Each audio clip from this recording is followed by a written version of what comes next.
Welcome to What We Watch When We Drink, a Boozedancing Entertainment Network podcast featuring lively discussions about movies, TV shows, and anything else that we're watching while we drink our favorite boozy beverages.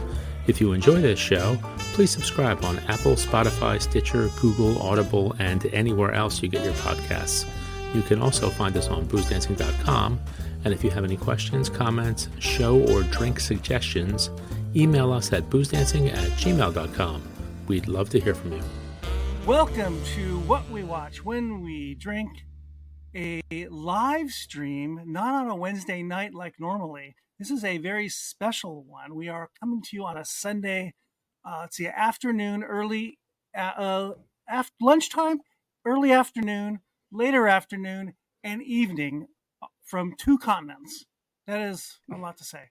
We have a very special event today, and we are on live. If you're got friends to tell, we are on YouTube, Facebook, LinkedIn, Instagram. Am I missing anything, Ange? That's everything, right? It. You can drop your comments in the comment chat on all those places, and we will probably not answer you because that's the way we are. We don't really do that kind of stuff. You can send us cards and letters. We probably won't read those either, but go right ahead. Let's see. What else? Oh, I want to remind everyone, boozedancing.com. Go on to that whenever you can on all of our channels. Angelo and Mike, they are reviewing things all the time. Beer, whiskey, wine coolers, canned cocktails. What else you guys? Girl Scout cookies. What else do you guys review? We've done that. We've done chips. We've done popcorn. Chips, popcorn. Okay, we've done a little of everything. And we had What's your favorite Girl Guide cookie? I love Girl Guide cookies. Girl Guide cookie? Girl Guide. Is that what they call them there? Girl Guide cookies? Girl Guide cookies. We call them Girl Scouts here. Oh, Girl Scouts. Scouts. Okay, sorry. Scout cookies. I like the lemon ones. Lemon. Ones?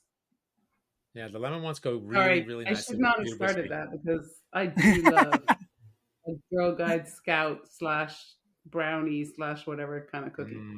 I don't like being hit up for buying them, 12 times a year, but that's another story. Yes. That's annoying. And now I want a cookie. Thanks. I know you want a cookie. Yes. I probably have in my garage in the cabinet here boxes from 2 or 3 years ago. I can dig those out if you'd like. We have the special episode today. We have two very special guests. Special is the watchword of the day. We have all the ways from London, England, or we're close by, I would think. We have Don Davis from Specialty Drinks, the Whiskey Exchange, the head buyer for such organizations, and from Eastern Canada. She's so far in Eastern Canada, she's probably not even in Canada. She's like ready to fall out of Canada. No. Johanne McGinnis, writer, storyteller, reviewer, and now her newest venture is the Whiskey Explorer magazine. Correct. Correct. Joanne? Yes. That's right. So we have. So wait, technically, she's your editor. She's my editor. Yes. She is my editor at the moment. Yes. Right. Correct. Doesn't that mean boss? Boss. Sorry? What's that? Boss. Boss. Let's say boss. I think editors like. Yeah. Because Aaron doesn't have enough people telling him what to do. Yeah, I need more. 10 people to tell me what to do. So we are very lucky to have you two ladies back again. I'm not sure Dawn, this is your third time, I think? I think This is number 4. 4? No, 4? 3 or 4. We had the one with Mitch. One. Seinfeld. That was with Mitch. Did we have one other? We did the menu. Oh, the menu. No, that was a great. That was a good Right. one. That was a good one. And then this. So this is number 4. Joe, how many times have you been on? I have no idea. Yep. At least 4. She might be in double digits. Yeah. She's getting up there. Okay. Well, I am getting up there. Join the crowd. Aren't we all? Yeah. Join the arthritic crowd. We are going to get together today to talk about 3 things we love: Scotland, Scotch, and a Scottish movie or a movie set in Scotland. Local hero. And but first, before we get into all that, why don't we just say hi to everybody and how we doing on this crazy Sunday afternoon, second to last Sunday in September? How we doing, ladies? I'm day drinking, so I'm happy. Oh, look at that. And I got to go to work in the morning, so I'm less happy. Well. Yes, I know this feeling. This is not a good feeling. Dawn, let's start with you a little bit. Tell us a little bit about stuff that's going on at the Whiskey Exchange. You just had the whiskey show, correct? Yep, about now 2 weeks ago. My goodness, it's going so quickly. So we were early this year. So normally it would be the weekend coming, but Paris moved theirs back because of the Olympics and everything. So we moved ours forward because we can't have ours at the same time. So yeah, it was pretty mental. 7,000 people drinking whiskey over 3 days with over 1,000 drams. Pretty awesome. You get 7,000 people? Yeah, over 3 days. God.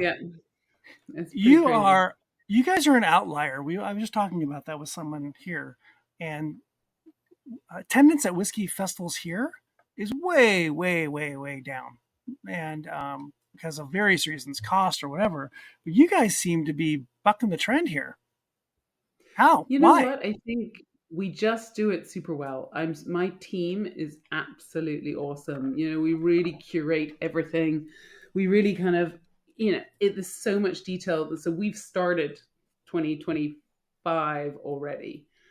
Having just finished 24, we'll start straight away because for us, it's about really that experience. And we cap numbers so we're not too crowded.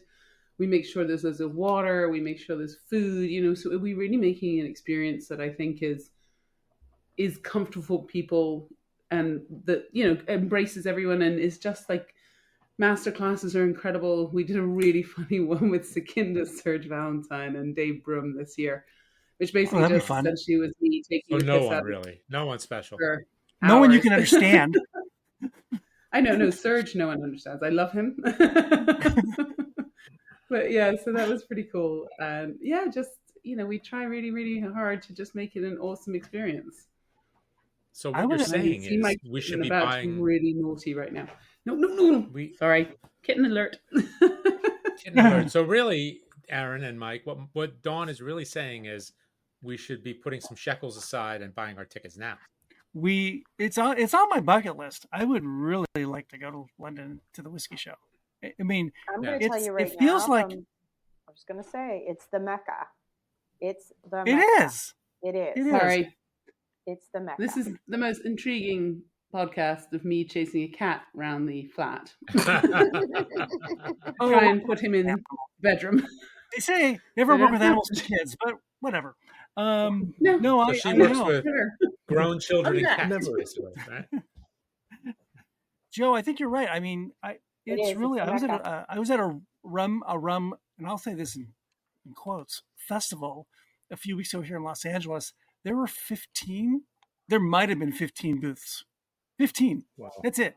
And it was billed as like this massive event, and was just no one there. No vendors, no exhibitors, and not a whole lot of people. Yeah, the people cut down. Yeah. Yeah, I think people just the budgets are not there for it. I think it's interesting. Joe, what about you? What's going on? You got your boat coming out of the water? Not for a while. No, weather's just climate change. No. Climate change is it's good for you. Climate change is great for you because it keeps you sunny the water longer, right? Yes, that's right. And there's more water. And there's more water. Get higher. Keep driving your cars. Keep driving your cars. No. So tell us about the Whiskey Explorer magazine.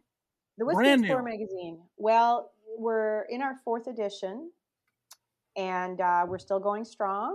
It's interesting in the sense that I don't want to say we try hard not to be like any other magazine, but we really do try to do things a little differently.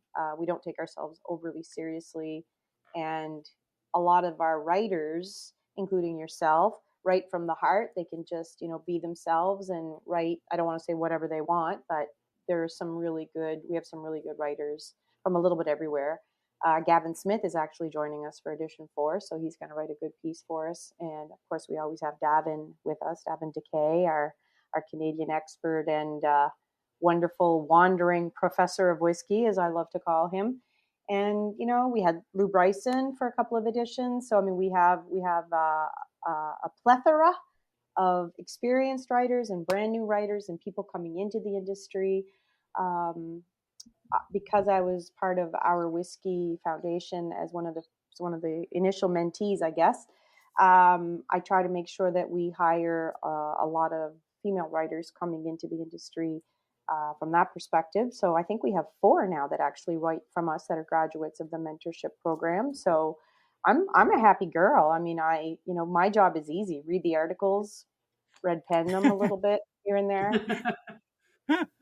Add a couple of photos, send it off to my web person. So it's a nice gig. I really like it. I like it way better than standing. What I'm hearing is, once I learn how to read and write, maybe I can join the group too. That'd be nice. You've already been blacklisted, Mike. I'm sorry. Gone. Can't. You keep calling it Narnia, Mike. This is what happens. Wow. You may be available for the cartoon edition, the comic book version. You might be able. If you come out with one that's just a picture book, possibly pop up, I could be involved in that. That's a great idea. It's perfect for you. Nice. Perfect. You open up to the center and all the stills come out of it. It would be nice. Oh, I like it. Before we get too far along, one of the goals here today was to drink a little bit. And the topic was Scotland. So why don't we go around the room? Dawn, it's late for you. I'm not sure you're drinking or not, but why don't everyone pour whatever they got, and we'll talk about what you're pouring, and then we'll get into the evening, afternoon, morning, lunch, whatever this is. What do you got, Joe? I was in Scotland this year. That's another thing I do is I've started leading women on tours around Scotland. We're going to get to that. We're going to this happen. That's how this happened. This is how it all. Yeah. So I have a very good friend who lives over in Scotland now. Her name is Jo Lawson. I'm sure, Dawn, you've met her a few times. She is pretty much everywhere and knows everyone. And she surprised me with a very special bottle, which I tucked away in my bag and brought with me. It's a let me turn that the other way around. It's a Glenturret. Glenturret. Glenturret. And it is a peated edition. There is no bottle number on it. I think it was just something special that she had made for me, possibly, or a couple of other people. It's from the Falls of Dockart, which I hope I'm saying that right. I'm so sorry if I'm bastardizing the language already. But I decided to open it today. So cheers to that. Dawn, what do you got? So every year, the wonderful boys at Ardnamurchan at the end of Whiskey Show give me a bottle that keeps me going till the next year. So this one's the Sauternes cask release, one from the AD. And I love these guys and I love what they're doing. I love what they're doing from a sustainability point of view. I love what they're doing from a liquid quality point of view. We've done a couple of single casts with them, but I really love this Sauternes because it's just, I'm starting to actually, as for wine cast finishes, I'm not a big fan of them. But I think with Sauternes, with the right new make, really, really works. And this is a really great example of it. Michael? I have a Mossburn, the cask bill number 2, which we got to review, and now I'm finishing the review. It's nice when they send a full bottle.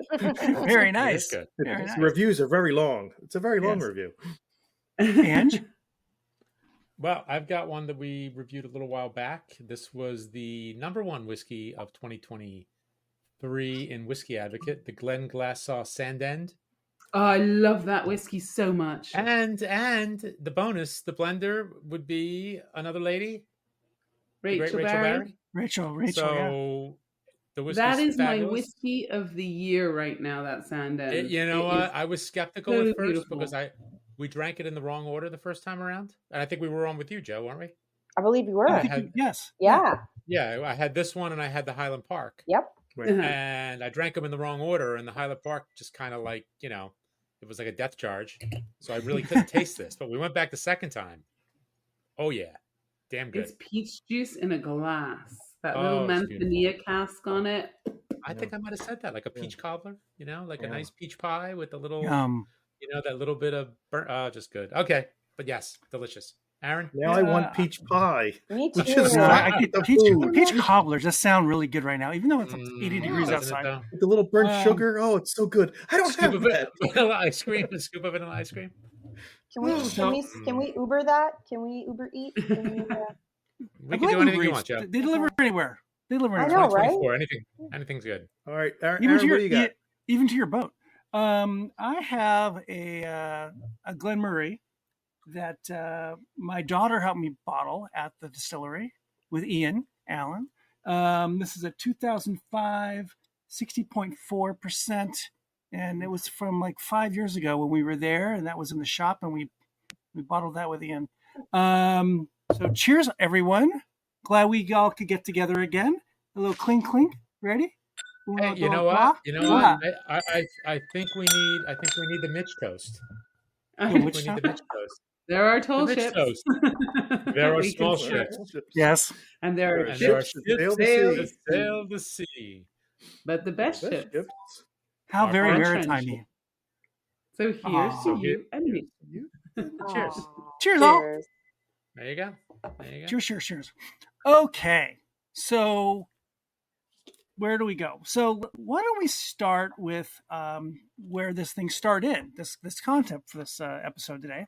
Joe, you said just a second ago that you went to Scotland this past year and you started to lead some tours of Scotland, correct? Right? Correct. How many times have you been to Scotland? Oh my God. I started going in 2007 and I think I missed 2020, 2021. Wow. Well, the last 2020. Yeah, 2021, 22. I missed 3 years. That's it, since 2007. So the first time you went to Scotland, was it solely because you became the whiskey lassie overnight? Or was it because, hey, Scotland's sounds like a fun place to go? Why did you go? So is this which came first, the whiskey lassie or the Scotland? Correct. Or the egg? Or the egg. Okay. Or the whiskey egg. The very first, I wasn't whiskey lassie until 2012. Ah. And that's so did you go? That's bizarre, but 2007. So did you go because of whiskey? In-laws. Nope. My in-laws wanted to go, and my partner and I at the time decided it would be a good idea to travel for a couple of weeks with my in-laws all around Scotland. We That's funny. All around Scotland. Nope. That's hilarious. No. That's a great story right there. No. That's great. No. So I've been going back ever since. No, it was. Are you still looking for them? Did you leave them there? Are you trying to find them under a rock? They're in Loch Ness with Nessie. She goes back to move the bodies. I'll say no more. So is it like that scene in Goodfellas when they got to go out and dig them back up again because they're putting a development in? Doesn't Patsy selling the farm? So when you go to Lefroy, you own a square foot. They're in a foot. You got them into a foot. That's awesome. Okay. Bog, chemistry. As long as no one touches that foot, you're good.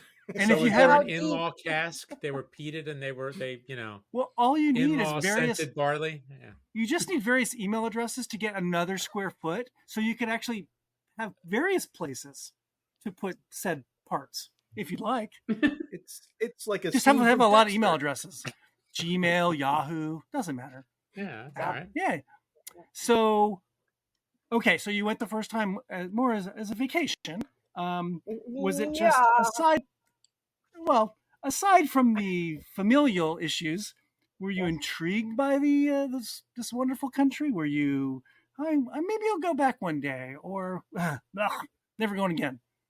I think what ended up happening, and it happens, I swear to God, I'm not making this up, I'm not exaggerating. Every time I go to Scotland, my partner and I were together for almost 12 years. And at the end of the 12 years, he literally said, like, can we go somewhere else? Can we just not go? And I'm like, this is it. This is the last time. We're not coming back. I just, we're doing this one more time. And then we toured around Scotland. We had a fantastic couple of weeks.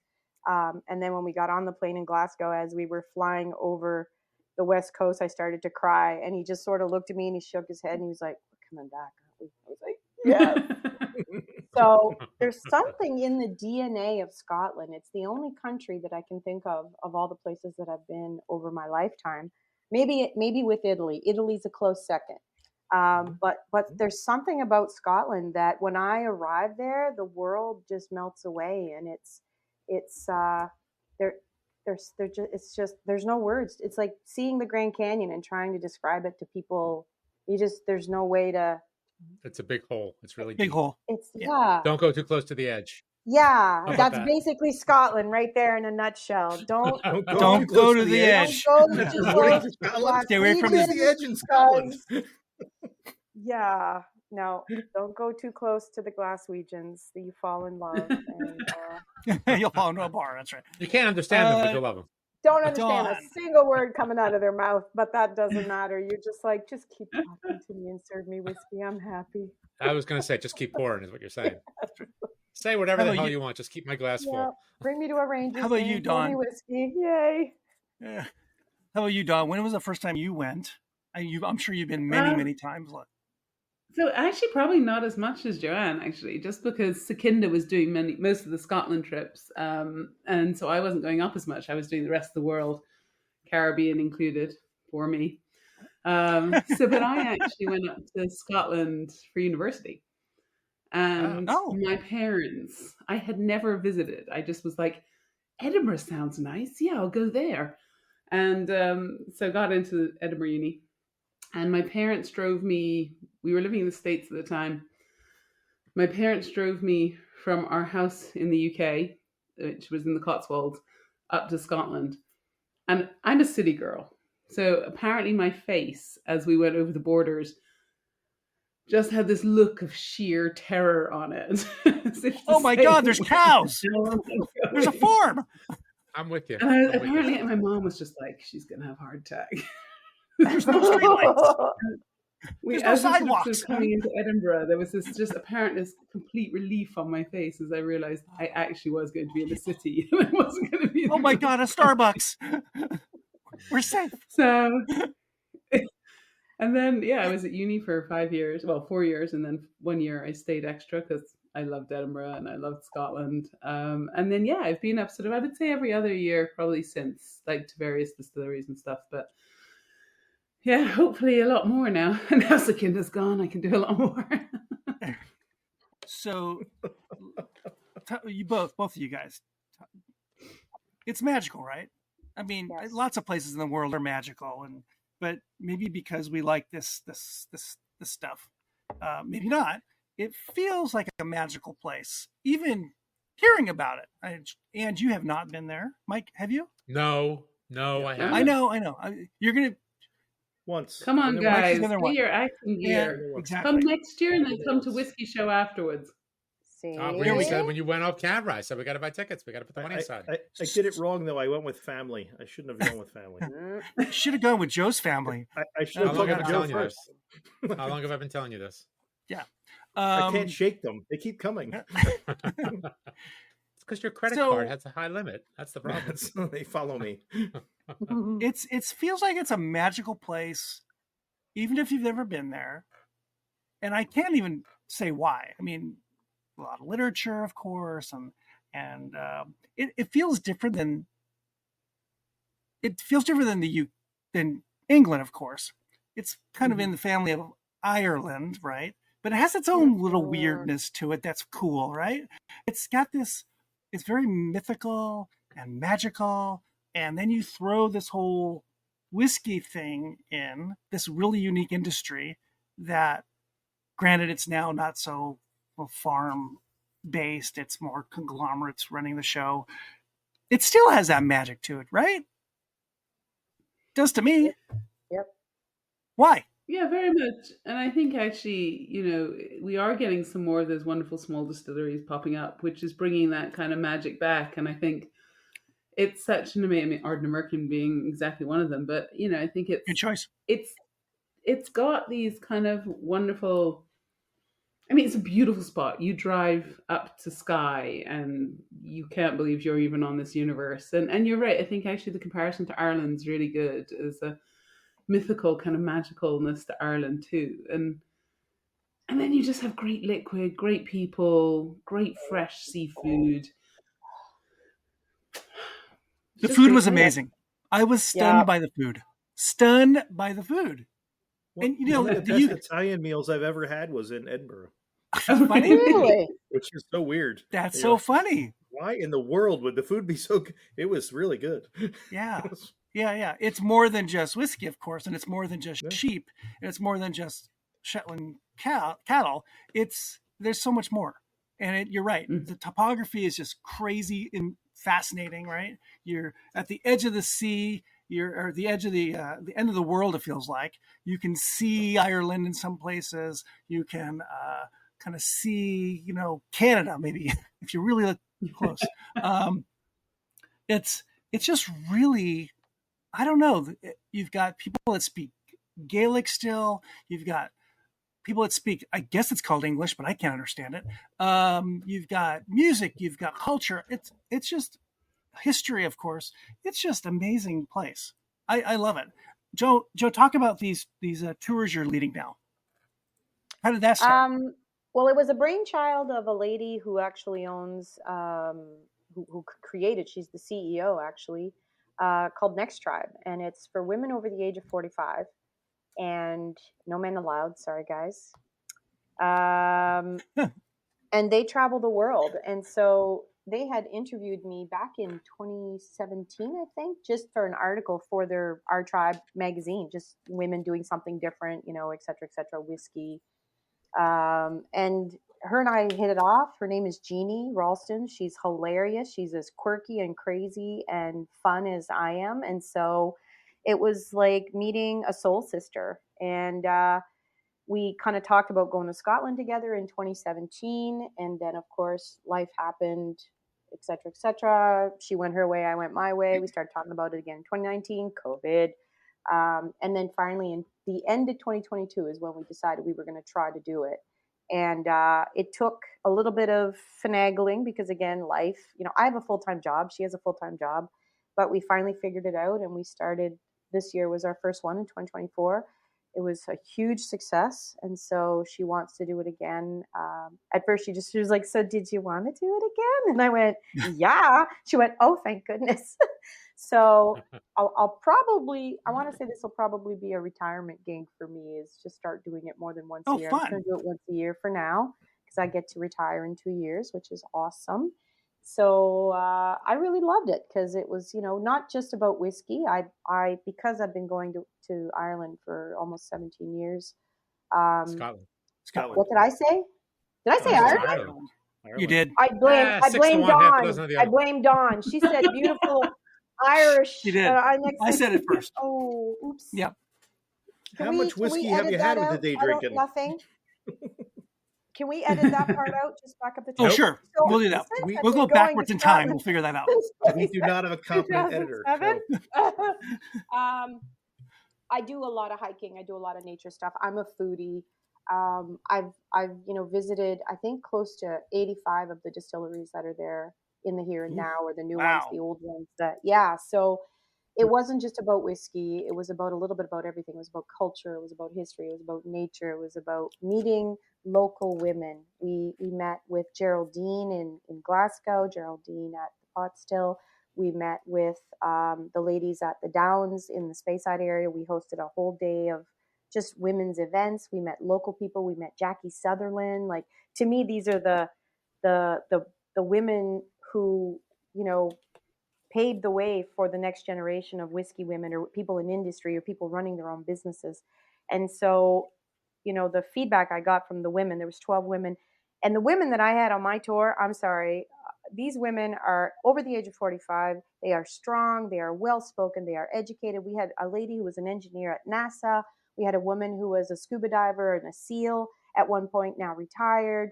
Like, we had CEOs. We had every walk of life walking on our trip, and it was just phenomenal. Like, it's probably one of the highlights, I would say, of any of my Scotland trips, was traveling with these 12 women and having these surreal moments where everything would go into slow motion. And our bus driver was Dougie from Glasgow, and I could understand him, but I had to translate for everybody else on the bus because he spoke really heavy Glaswegian, heavy. But it's a blast. Wow. I love it. Love it. Love my new gig. That's great. That's awesome. Well, it really is magical. And that is maybe a good lead in to the movie of the day that we chose in group. Local Hero from 1980. 83. 83. Now, had anyone seen this movie before this watch? Yes. Never Yes. saw it? I saw it when it came out. Yeah. Yeah, I saw it when it came out. Yeah. I watched it again a couple years ago, and I watched it again now. So I think the reason I saw it, I was trying to think, why would I have seen this movie? I think it's because Peter Riegert was in Animal House. Yeah, that's why I saw I it. think that's why I Burt saw it. Lancaster. Yeah. And Burt Lancaster too, but I think because of Riegert, in Animal House and all those movies, I think. So you guys had, Dawn and Joe, you didn't know what this was about? You had never heard of it? Or I was 16 when this came out. I had no idea what the hell. Oh, this was about. okay. Well, I don't even want to think about it. I don't want to think about it. We're the same age. We are. We're the same age. basically. Wow. Yeah. Within a few months, basically. yeah. Okay. 67. It was a great year. Ah, Yes. The best year. Yeah, The best year. Vietnam and all that other stuff. Yeah, you mean when I was in the shit? Yeah, I was in the shit back then. Hey. Okay, Ange, why don't Yeah. you give us the little rundown that you The lowdown? Okay, that you so cur- local that you hero. curated? Sure. Yeah, curate. I copy and pasted it from IMDb. That's curated. Yeah, that's your kind of curating. Yeah, it's like it's like sourced whiskey. That's what this is. Just So, very, okay. very similar. That's right. So release date, April 29th, 1983. The budget, £3 million sterling, whatever that was back then, whatever it's worth now. Gross box office USA and Canada, $5.9 million. Opening weekend, USA and Canada, $23,600. Boom. Big hit. Yeah. Huge hit. Huge hit. Gross worldwide, $6 million. The Wow. IMDb score, 7.3 out of 10. Rotten Tomatoes score, based on 36 critic reviews, 100%. Yeah. And Metascore, 84. I'll just give you the tagline and a couple other little fun facts. The taglines: a beautiful coastline, a rich oil man wants to development, a poor beach bum wants to live on it, an entire town wants to profit by it, and a real-life mermaid wants to save it. Only one of them will get their way. Filming locations: Aberdeenshire, Scotland. Dimension. I saw it said the Ben Nevis Distillery in Fort Yep. William, Scotland. Yep. Banffshire. Is it Banffshire or Banffshire? Would it be Shire? Hampshire. Sure. Sure. Banffshire, Scotland, and Houston, Texas. And there were a bunch of other ones, but I couldn't pronounce any of them, so I just picked my top 5 or top 6. Directed by Bill Forsythe, a Glaswegian, and written by Bill Forsythe. And Bill the Forsythe- cast- Glaswegian. Also a What's that? glass That's region. Still a Glaswegian. That's right, still a Still- Glaswegian. I guess the top 5 people on the cast: Burt Lancaster as Felix Happer, Peter Riegert as McIntyre, aka Mac, who is not Scottish. We'll get to that. Fulton Mackay. Is it Mackay or McKay? Would it be Mackay? Depends. Mackay? Depends. Depends. McKay Okay, well, is we'll it go with spelled MCKAY? yes. So is it McKay? McKay. Could be probably Mackay. Whatever. Mackay. Fulton Mackay as Ben Knox. Dennis Lawson as Gordon Urquhart. Norman Chancellor as Moritz, and the great Peter Capaldi as Olson. So, and there's But more at the people. But we'll time, get to them. not the great Peter Capaldi. This is one No, of his not first the ones, great- right? young youthful Peter, Capaldi. very young Peter Capaldi. Yes. A soon-to-be great Peter Capaldi. Youthful and spry Peter Capaldi. So Anyway, to our guests, you hadn't seen this before. You didn't know anything about it. What was your biggest surprise about this movie? It's a good question. What just like whoa or wow? I Or, think it was just like maybe ugh. the small little points of humor that actually were not kind of in your face humor, not kind of taglines, but just Very a little subtle. image or a word or like something that's happening in the background. I That thought it felt was like quite Scotland to cleverly me. done in that respect. I think that's That- kind of when I was watching it. That felt like Scotland to me. That little subtleness to the humor. It was very understated. Yeah. Joe? I cackled at all the little hidden gems that, I watched it with my best friend and unfortunately he just sat there totally like didn't understand what was going on, and all of a sudden I would just cackle at, the webbed feet or the baby that belonged to nobody, or the motorcycle that would just, everywhere. Yeah, like all of a sudden, and and Peter Capaldi, the way he ran and like everything about it was just, and I would just cackle, right? And he would just kind of look at me like, that's not even funny. And I said, oh my God, this is so precious. Oh, the Russian, yeah. The Russian. Yeah. So funny. Yeah. I just love the whole thing. This movie has so many layers to it, right? The casting is just incredible. The story is quaint. And there's these bigger topics of, the environment, big companies coming in to take over little places. And this, it just has this really beautiful look at this small island, small area of Scotland, wherever it is. What doesn't get spoken about is those jets enough.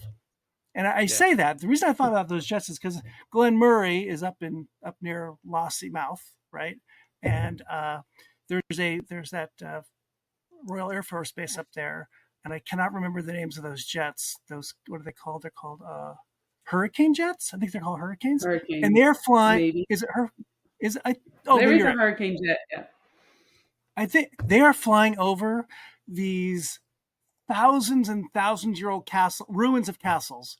It is the weirdest sight to be looking at this ancient artifact, and there's this massive, large, fast, loud jet flying over your head. It's modern versus ancient, all deafening you and around you, and they show that. That's beautiful.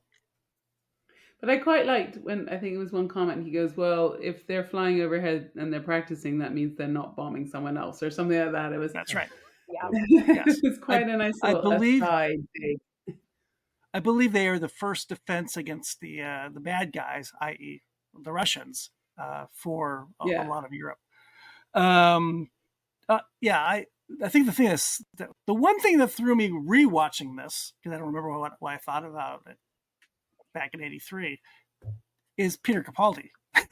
I actually kind of forgot he was in it, and it took me a half a second to remember that he was in it. And wait, is that him?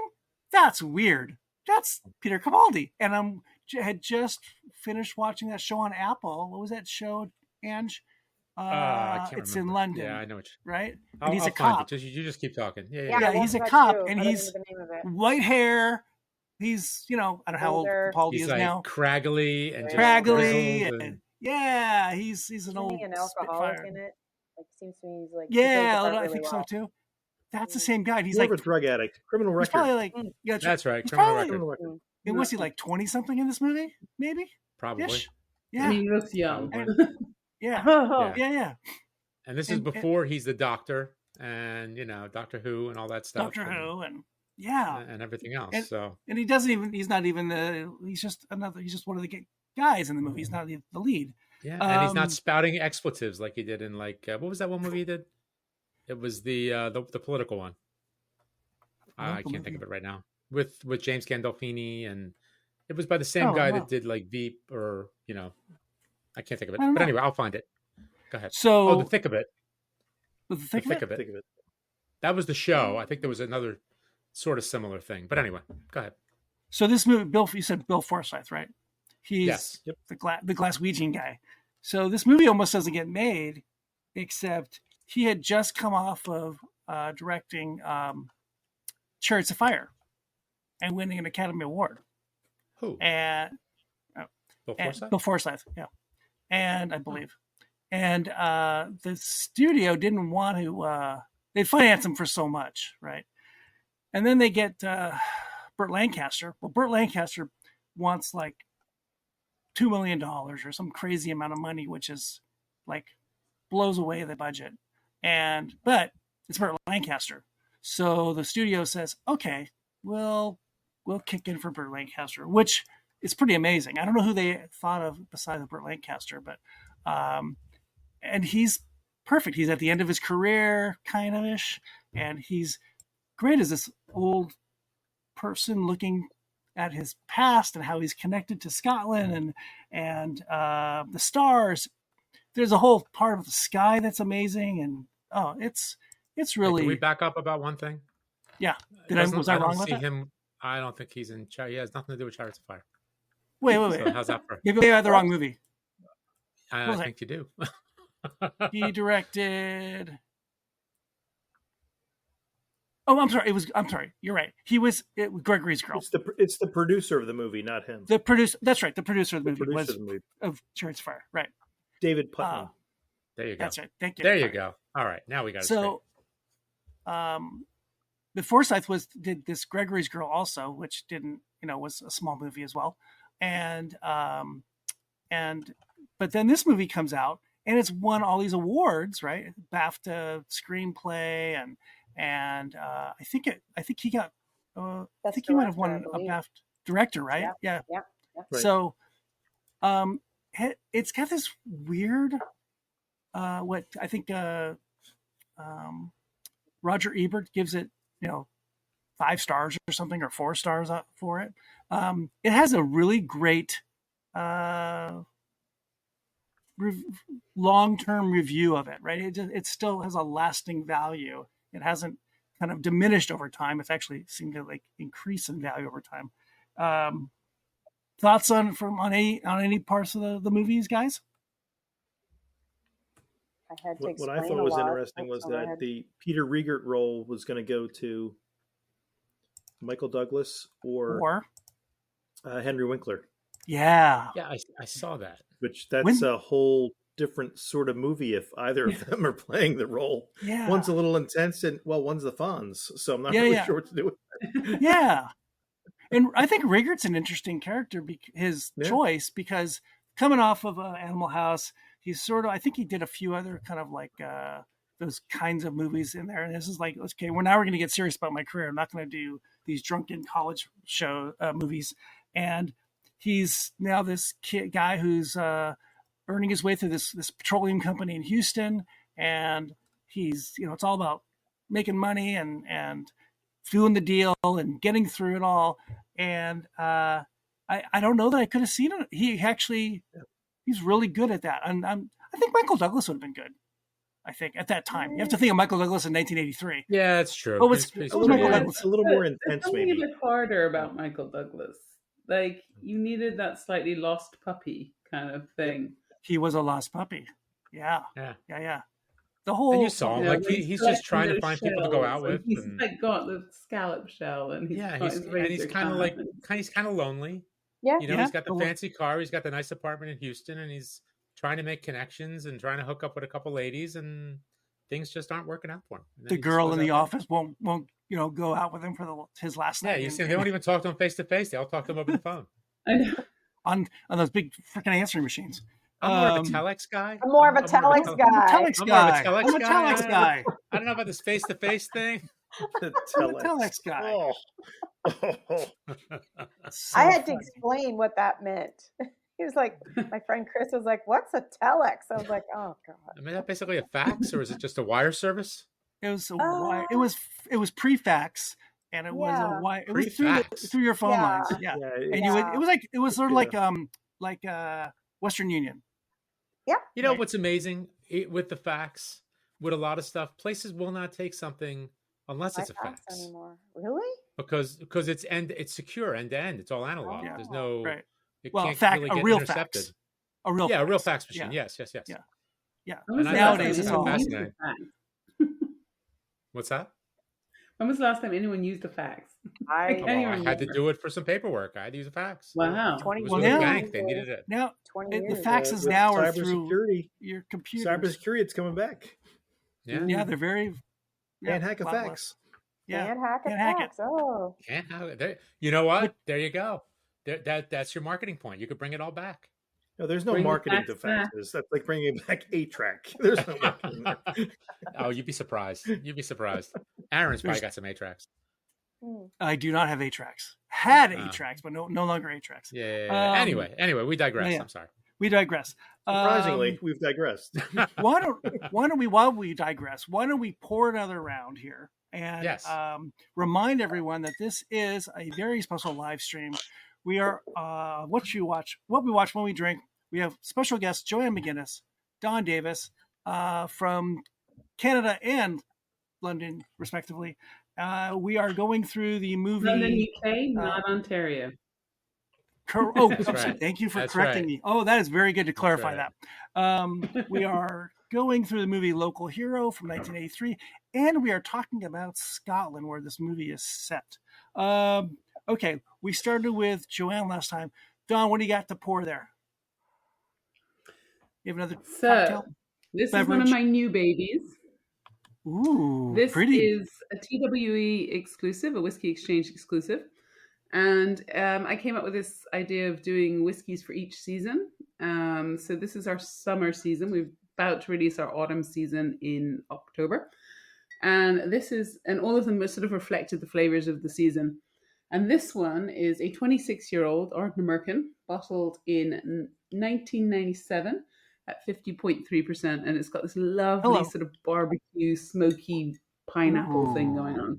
Oh, stop it. Delicious. Delicious. No. Joe, what you got? Yes. And it's not a contest. No. Not a competition. Yes, it is. Listen. Yes, it Well, is. Could be. No. It could be. Yes, it is.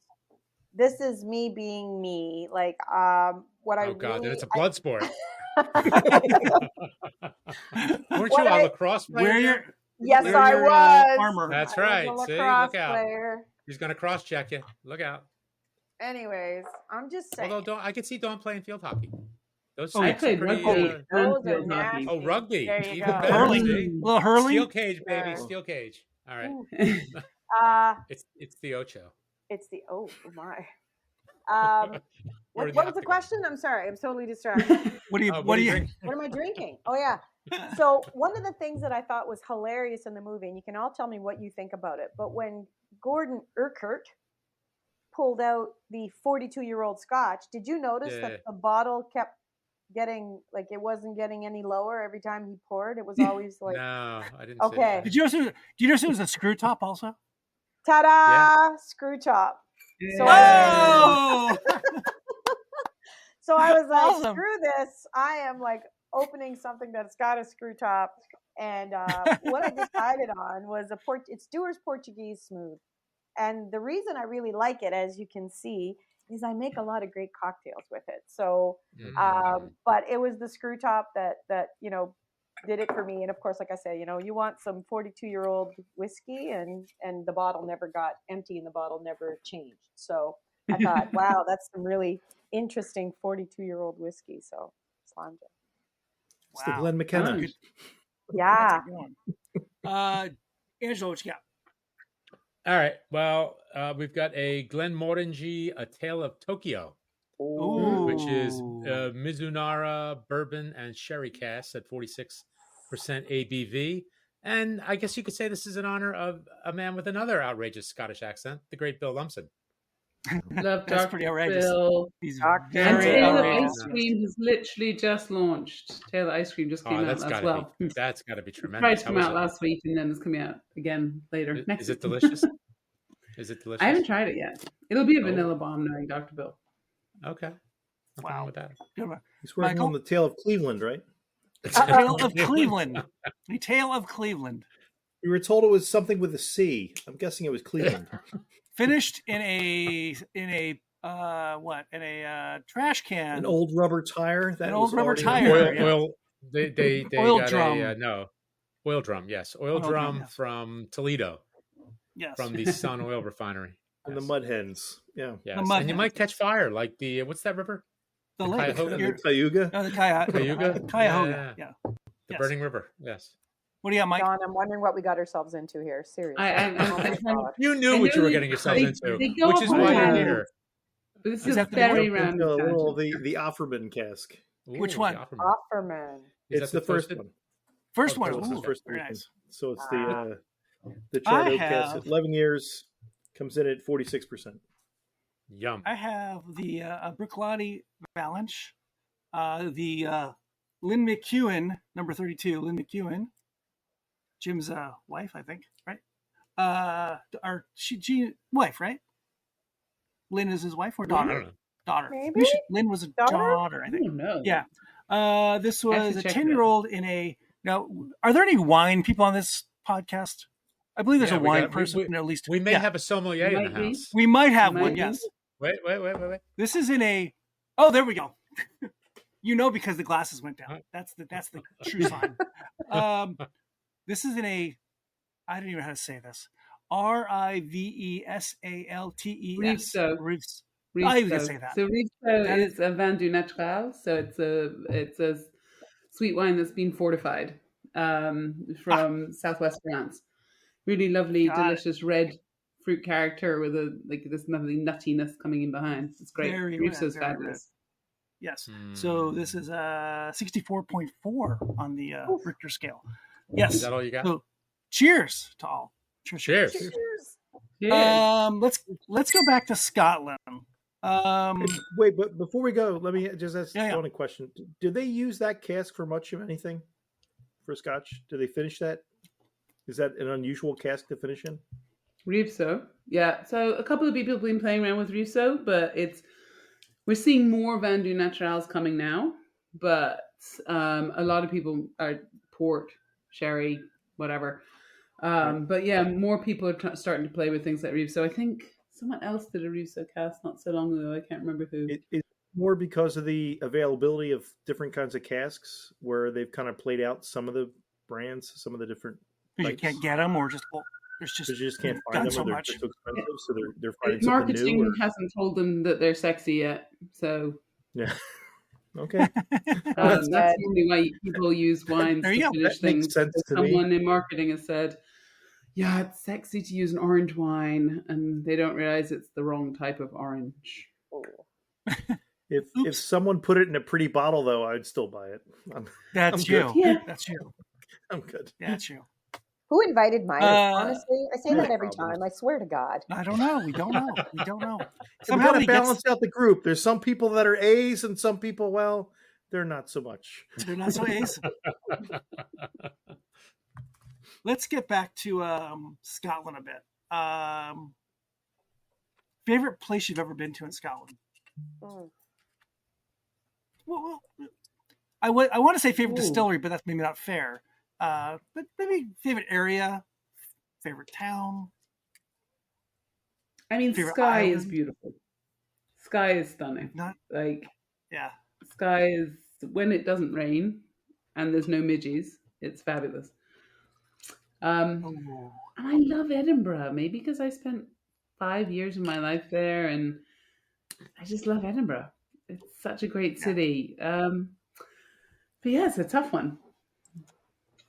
Joe? My brain basically went into reverse when you asked me that, because after going for so many years, I mean, I haven't explored every inch of Scotland yet. But what strangely enough, what popped into my brain, like I was like, where, my ancestors are from the Isle of Skye area. So that's the DNA part of me that's like absolutely beyond magical. But my brain literally said the town of Crieff, which I think I'm saying right. Criff. I don't even remember being there, but that's what my brain said Crieff. So I'm like, what the hell's in Crieff? I don't remember what's in Crieff. Good so I'm grief. like, Crieff. I firmly believe we stayed. It was in 2007 with my in-laws, and we stayed at in an inn that had a pub below us, and it had the best sticky toffee pudding I've ever had in Scotland. I remember that for sure. But it's also the evening that we went down to the pub because there was music playing.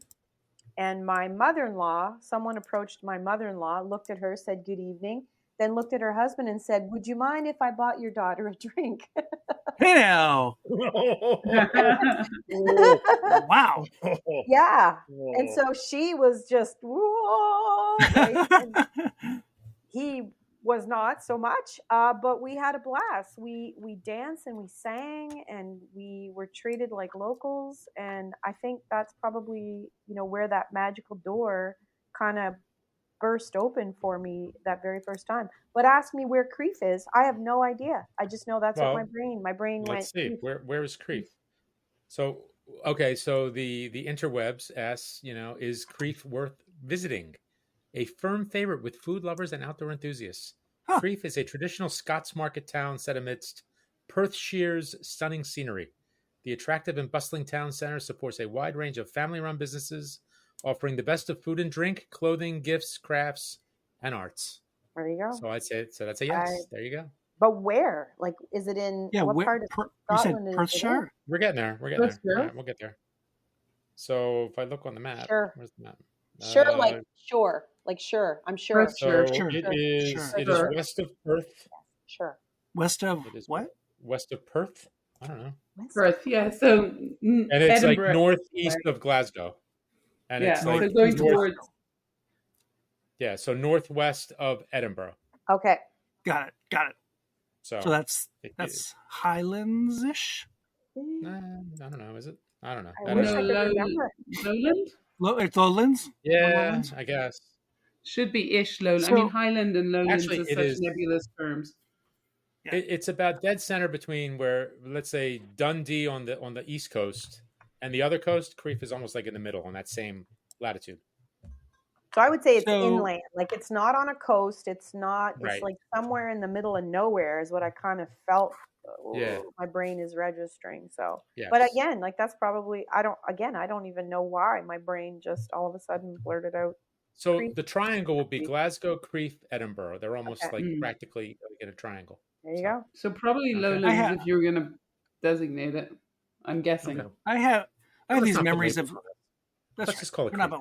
I have these memories of little places, like your Crieff story, of just little places, little shops, little cafes. I'm not even sure where they were, but they're embedded in my brain. I just, that's the kind of place this is. You guys have been going there for years, Dawn, since college. Have you, and still going, what changes have you seen? Have the changes you've seen in Scotland, are they just reflective of change in the world, of the way the rest of the world changes? Or has it been slower or different that in Scotland? Changes to tourism, changes to, I don't know. Are the roads fixed finally? Probably not. No roads are fixed anywhere in this country. No roads are, I know. No, that's so true. I had a flat tire. I know. I had a flat tire in Port Charlotte, so I know about that. So what do you guys see about the changes to the country, if any, in the last 20 years? Tourism has become more sort of prominent. I think, whiskey has definitely become more of a focus of what the country does, and there's a lot of pride in it. Yes, there's modernization. I mean, what struck me this time was the amount of warehousing going up for whiskey. I mean, it was insane. There was warehousing being built everywhere. But I think Scotland still, when you go into the small villages and everything like that, actually, like the rest of the UK, these small villages take a long time to change. And the changes are due to economics. So it's things like the local pubs closing. It's things like the post offices closing because we're so online and everything's done so kind of online, and that's where the sadness comes. I think a lot of the breweries are shutting down now because it's over here. It's quite challenging at the moment, especially with duty increases and things like that. And I think it's like the fear of losing those insanely beautiful places, and it is those cafes, those small mom and pop shops, that kind of the fear of losing that and fear of losing the heart of the village, which is not as evident when you're in the big cities. I mean, even Edinburgh, every time I go to Edinburgh, Glasgow, I like London, it's something else is being built and it's crazy. But yeah, I think it's that sort of, it's holding on to tradition, but trying to move forward at the same time. It's that real kind of tension between two worlds that's probably the most evident for me now.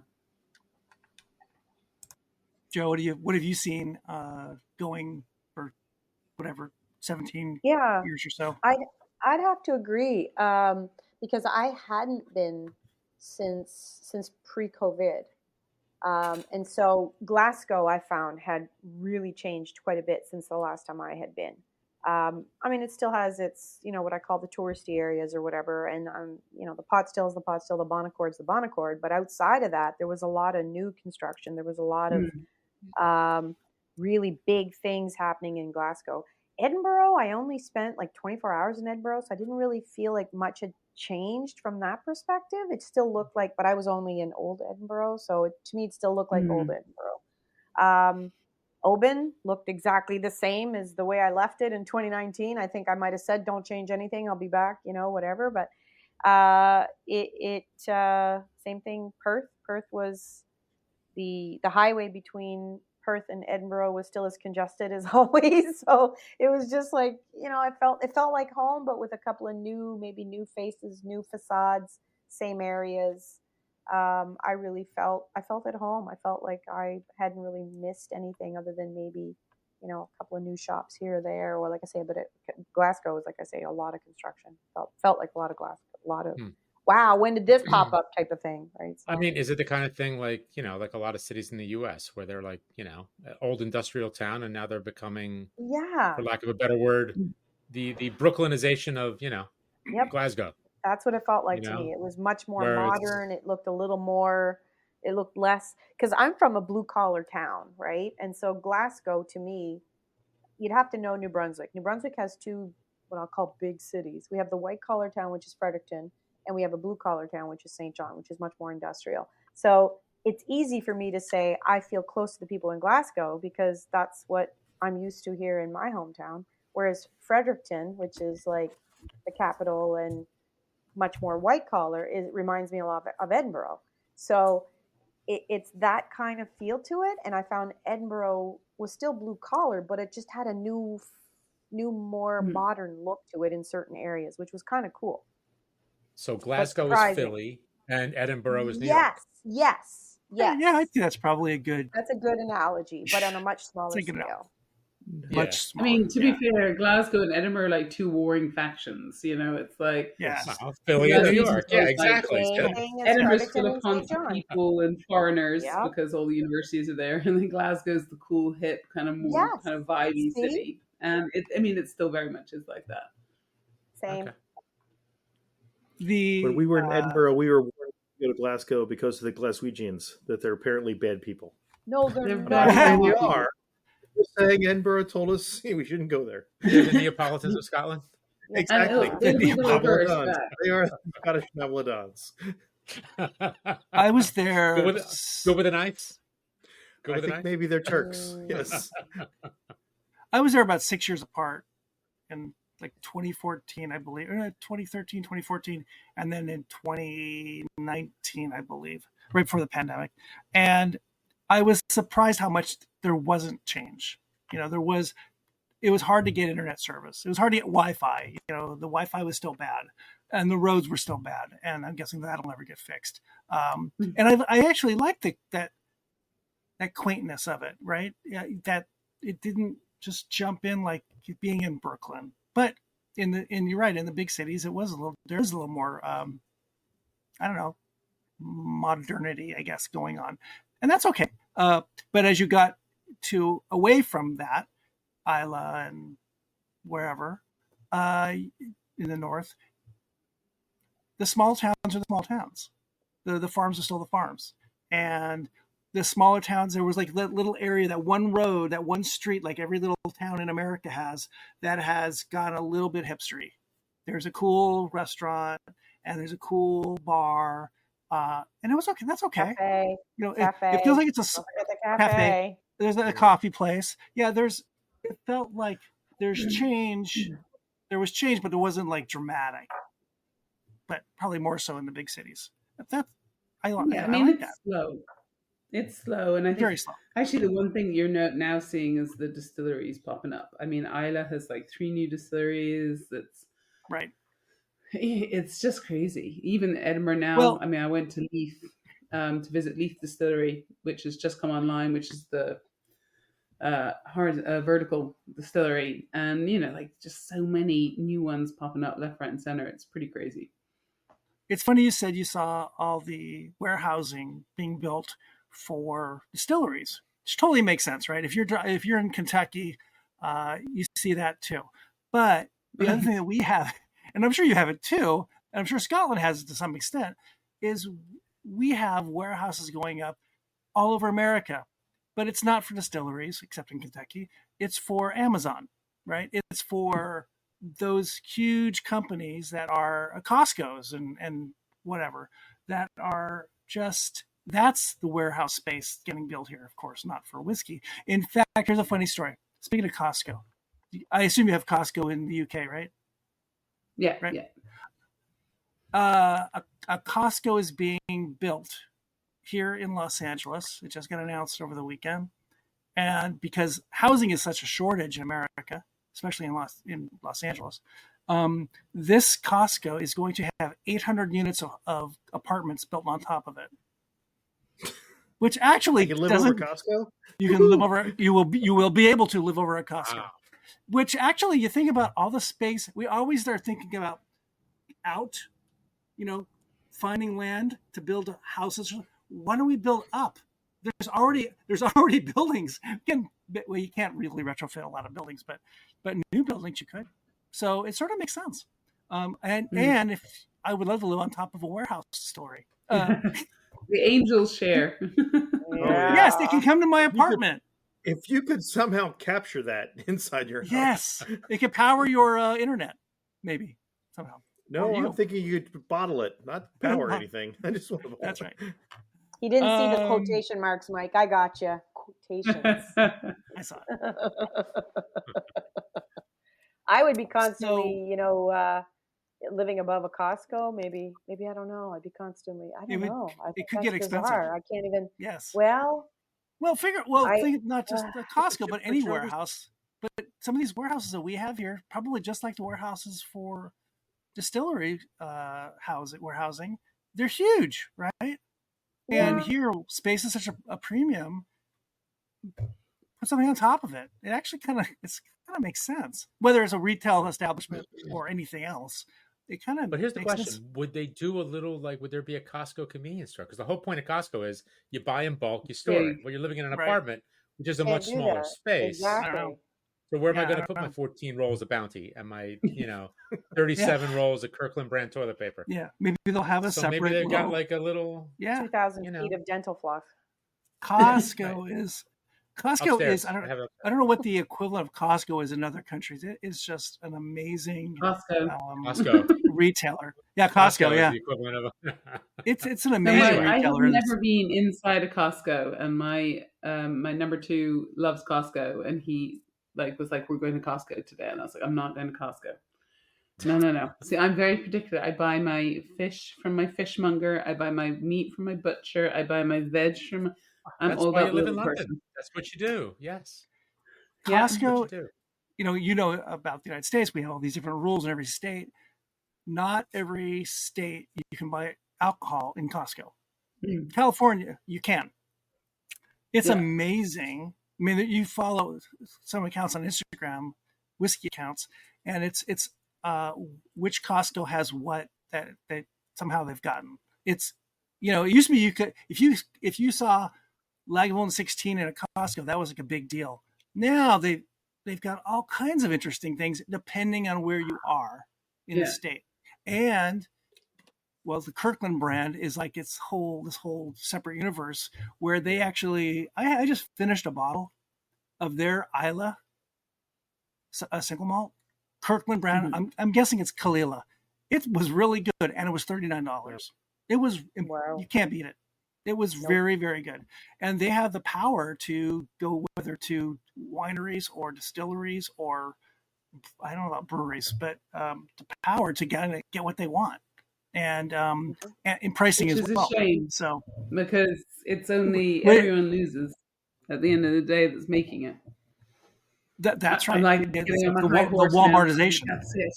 Death to the Get on that song, folks, Don. Do it. Come on. Do it. I hate Costco.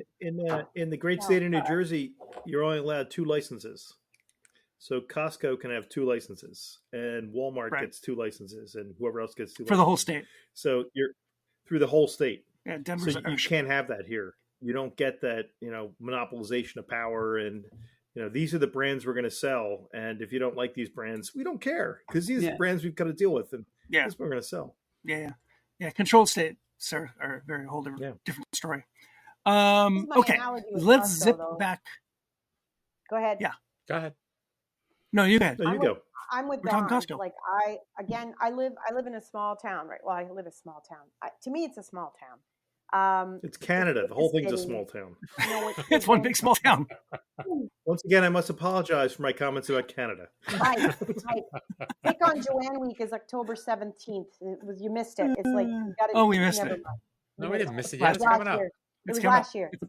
We're pre-gaming. It was last year. Okay. So this is how I feel about that. As Dawn was saying, when I go to my fishmonger, who I've been going to for over 30 years now, when I walk in there and I say, they know me. They're like, oh, this is fresh. I got this today. Crazy I ordered lady. you the blah, blah, blah. That's right. Whiskey lassie. And then I go, thank you. And I get my order. And then all of a sudden I go, oh my God, I'm so sorry, Sean. I forgot my wallet. He goes, no worries. I'll get you next time. I guarantee Costco does that too. will never had happened in a lifetime of Costco. Ever. Security, take her down. That's right. I'd be like shackled and I'd be face down in the fish area, out the door. Angela, what happens if you don't pay Ippolitos? Oh, wow. Shovels. That's a whole Shovels and lime. Shovels and lime. We have a different sort of arrangement with our fishmongers. You might lose a digit. Look, I forgot my wallet. No money. Lose a Wham. digit. Wham. Oh, Yep, I love it. Yep. They start with the pinky and they work their way to the thumb.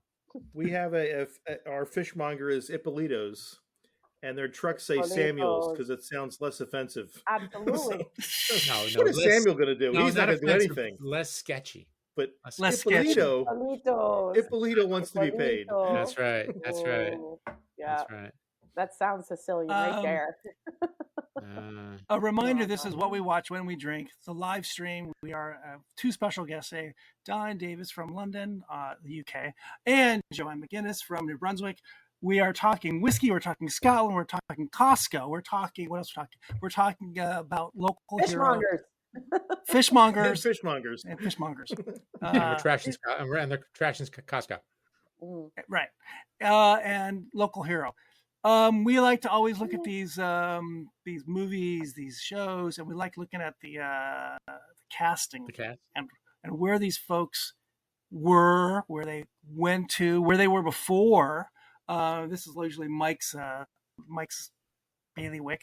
Mike, you have a couple casting notes about our group here. From this movie. This is early Peter Riegert, where he's coming off of a group film like Animal House, and after this he does Crossing Delancey, which is a really good movie. That was a good movie. Yeah. And this is more or less a Burt Lancaster Last Hurrah. He does this, then he does Tough Guys with Kirk Douglas, and then he's in Field of Dreams. But he's not in much because he's 70 years old here. Yeah. He's not going to make a whole lot of movies because, well, he's 70 years old. He's not rushing out to make more. And as we mentioned before, this is Peter Capaldi at the Genesis. This is the beginning of his career. He then becomes the 12th Doctor, which really is the highlight. Everything after that, who cares? He's the 12th Doctor. So what does he do between? He's Glaswegian, correct? I believe. What does he do between this movie and the Doctor? There's still a fair amount of time, right, between the two? Yeah, there's a lot that goes on with his career. So just a lot of it's, he moves into television. He makes a bunch of movies. He's in a bunch of things that are probably only released over there in the UK. And he's just been in a bunch of movies and TV shows. Yeah. And I think, he's in The Vicar of Dibley for a couple episodes. I mean, why not? He's Peter Capaldi. Yeah. Just show up. Yeah. And what amazes me is he comes back at the end, not at the end of his career, but, recently he's now in Criminal Record, which I thought was really good. Criminal Record. Now he's no longer the young guy with an upward trajectory. He's now the put upon DCI executive who's now, it's the, what do we got to do now? This is just, and he's great. He's been great the whole time. Oh, the movie I couldn't remember that he was in with James Gandolfini and a few others is In the Loop. He's spectacular in it. Yeah. He's just really good. Really good. Any other names in here, Mike, that caught your fancy?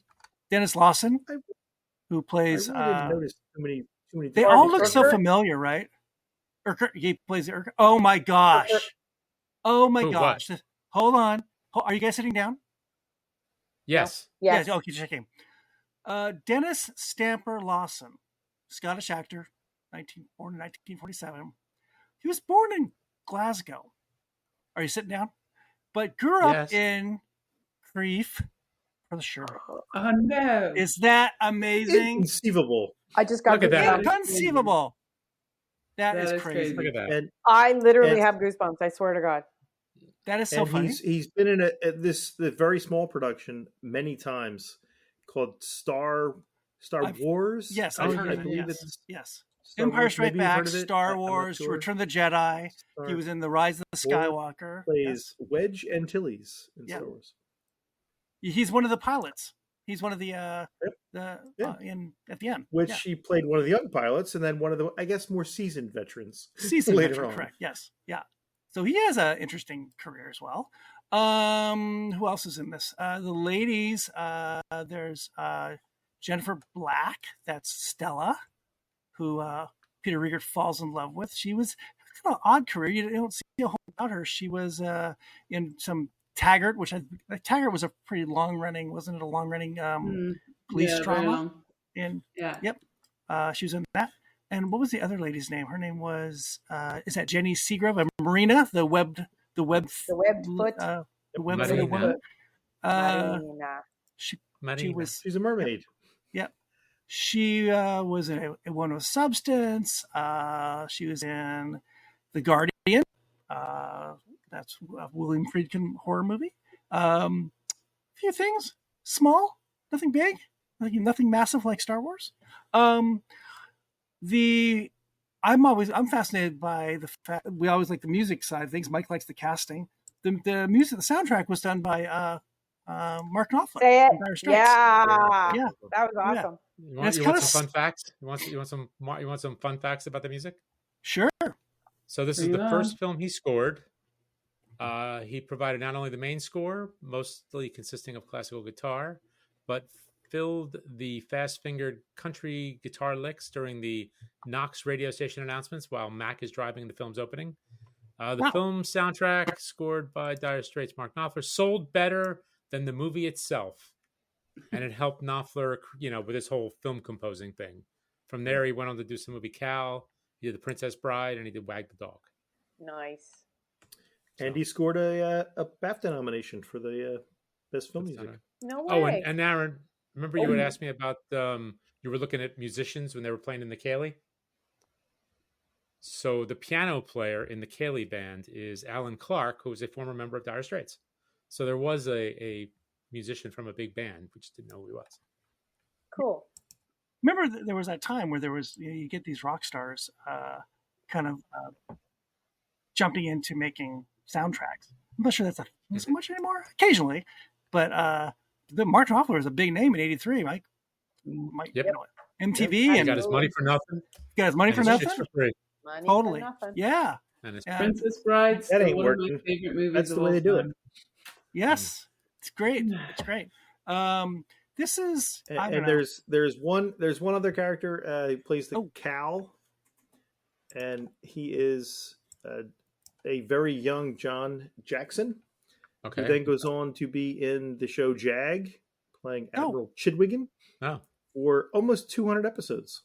Wow! And he's back and he's in NCIS Los Angeles. So cool. It's kind of funny when you see a guy and you go, I kind of recognize that guy from somewhere, and you go, oh wait, that guy had a much bigger career outside of this movie. I don't remember who Watt was in the movie. Alex Norton plays him, Scottish actor, known for his roles as DCI Matt Burke in Taggart also. So these guys they all went on to other things, most definitely. Yep. John Gordon Sinclair plays Ricky. He was in Gregory's Girl. Christopher Asante was in a situation comedy called Desmond. That's, I believe, the Reverend. And Fulton McKay, the man on the beach, his most famous, claim to fame was a 1970s sitcom called Porridge. That was That's British. a very classic British comedy. There you go. Yeah. Interesting cast. Nothing. I mean, of course, the big names are the big names. The big name, Burt Lancaster, and this huge name doing the soundtrack. I'm glad that the thing still holds up. I'm really happy that I wasn't bored by it, and it'd be nice to see like a little high definition version of it. It looked a little grainy, but I like to see Scotland a little less grainy. But it was a re-release. A To re-release. be fair, it was never sunny during the whole movie, so maybe that was just Scotland. Yeah. The black and white Well, version. it's funny though, because I saw this when it came out, probably like a year or two later on videotape on VHS. Yeah. Then I watched it a couple years ago because I think we were talking about it and I was like, oh, I want to see it again. So they released a Criterion Collection version. I don't know if you're familiar with Criterion Collection, but they did a version of it. And I got like, the 2-week free trial of Criterion Collection just to watch it. And I watched it and I was like, did I really like this movie as much? I wasn't like, maybe I was just, I was really excited to see it. And then I was kind of disappointed. But then I watched it on Thursday night and I was just sucked in immediately and enjoyed it again. So maybe it was good that I tempered my expectations a little bit and I could just enjoy the movie for what it was, which is, charming as hell all the way through. Yeah. From beginning to end. Just quirky and charming and fun. And I think like my favorite scenes are probably like, I really like the whole thing with the Kaylee. It's great. And that was just fantastic, just the way it was done. It was just, subtle, just walking around, seeing what everybody's up to. And apparently Peter Riegert really got drunk at the Kaylee. So when he's on the phone calling about the Northern Lights, he was legitimately drunk when he was doing that. And what I also like is the scene with Peter Capaldi and Marina, where he's talking Japanese. Oh, that's so funny. And it was just so peculiar. It was really, really funny. So I like the little man painting the boat. Yeah. The name changed every time. The name changes. Yes. It was so funny. Same boat, different name. Are you sure Dollar has 2 L's? I remember being at Port Charlotte at Bricklottie and walking out from the main gates, I think, and right across the street is the water, right? And there was a guy this is the second time I was there. There was a guy on the beach there with his boat, and he was working on it. It was just right out of that same thing. It was, I love the sweet little moments in the town, and the meals are quiet, and except for the race car, the motorcycle that goes through, and the punk rocker girl. I mean, it's very. She's funny. I said this to Angie a couple days ago. I really wanted to find out when I was reading the credits, the full credits. When I watched, I actually stopped. I paused them. I really wanted to find that one of those people in that band that at the Kaylee was like someone that goes on to become the guy in Simple Minds. We just said it's the piano player from Dire Straits. But I wanted like the guy with the guitar player. I wanted him to be like, oh, that guy became Jimmy Page. That's a bad example. But I really was hoping that they'd had all these weird sort of behind the scenes stuff. Did we have one more whiskey? Did anybody have another whiskey they wanted to pour? I have one more. I did pour one in between while everyone was talking. So I have another one. What is it? It is from our dear friends at Impex. It is the Glenallachie 13 Madeira Wood Finish. Oh, I remember that. Nice. Which comes in at a lovely 54.3% ABV. So, nothing much. Soft. I was soft up there whiskey. last time, and literally I was having the biggest geek out with their barrel guy. Like it was like love at first sight. You got a barrel guy. Hey, Mike, she's got a barrel guy. Of course she does. Of course she does. She's got a barrel guy. She's got a blender guy. Blender gal. What do you got, Mike? You call Rachel. I'm hey, going Rach, back to the same. I'm going back to the Offerman. Oh, okay. The Offerman. Have you had the new one? The rum, the brand new one? No, it's on the list of stuff to taste. The Caribbean cask? No. Yeah, good. Don, what you got? Or are you done? I'm still on my summertime. I should have brought autumn, shouldn't I? But I didn't think about that. Joe? Hey, by the way, if it was Japan, they have 21 seasons in Japan? That's right. Or something? That's why they Hibiki 21. 21 releases. A lot of work. Yeah, that's right. A lot of work. That's why there's 21. I think on the bottle there's 21 21 facets. Facets around. Facets. Yeah. Yep. See, so there you go. What do you got, Joe? I'm still, working away on my doors. Actually, I haven't really. That's all right. Gone That's to okay. something else. Yeah. My last one is a Kalila from the distillery. Then when I was there, 58.8, big boy whiskey, big gross. Yeah. That's some heavy right. hitters for a Sunday Heavy afternoon. hitters. There, I know it's only 1:30. I know. For lunchtime. You're going to be For like lunchtime, taking that's a nap by 3 Hey, or hey, something. Mike, what do you got, would be Mike? good. What's your last one, Mike? Oh, you got the Offerman. Offerman. Oh, okay, well, I got one more. I have a fourth. So I've got the Ooh. Lefroy Fourth? Car Chase. Yeah, the fourth. So Lefroy Car Chase, a port and wine cask edition. So I'm not sure if this was 2019, 2020. I forget. But Wasn't anyway. that Global Travel Retail?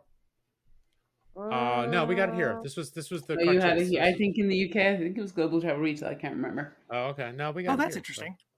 Okay, I'm Okay. going to ask you to pronounce that again for me. What? Carchas? The bottle that you're. How are you saying it?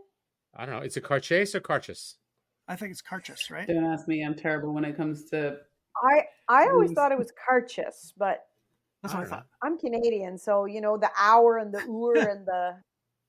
and the Yeah, well, you call it COVID, so who are we you do to say call anything? it COVID. We do call It's it COVID.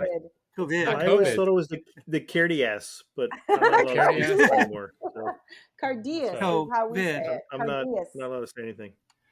Okay, Cardias. I mentioned this Cardias? earlier, and we're talking whiskey, so I know it's probably hard for both of you to come. Well, what's your favorite distillery as a place to visit? Why? The last one that was in my glass. No, to visit. Oh, to visit. Oh God. We're in Scotland, a Scottish distillery, the ones in Scotland. I'm going to go left field. I'm not going to say a distillery, but you know what? I thought the Johnny Walker experience in Edinburgh was absolutely phenomenally good. And I thought for something to try and get someone into whiskey, like I could take my mom who doesn't drink and it was still fabulous. And I think they've just freaking nailed it from a visitor perspective. A friend of mine is going, it's mostly everything. It's like you learn everything. Do they deconstruct? Everything.